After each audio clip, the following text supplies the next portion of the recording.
Bururi uragwetwo gukorwo gikomba mbeca na njira nene, ruhonge rwa atari mathabu rwa ICPAK ni ruikitie muhwaru kiugakorwo kigina giki no kihuthikio uria kwagiriire.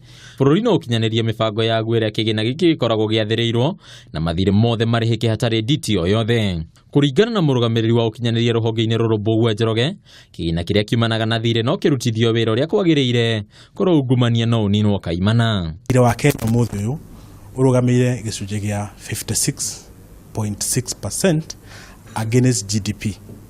Now the correct the highest that you can go is 70% of the GDP.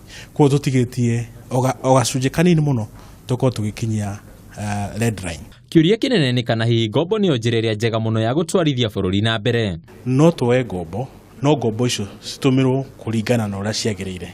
Citwarwo thiini wa development expenditure.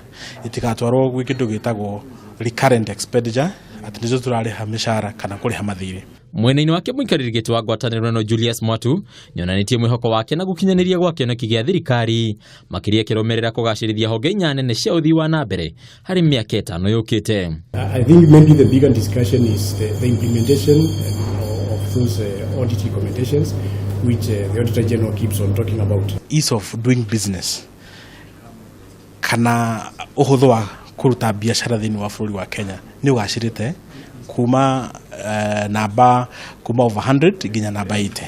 Handu-ini ya Kameme TV, ritwa riakwa ni Bataru wa Mwangi.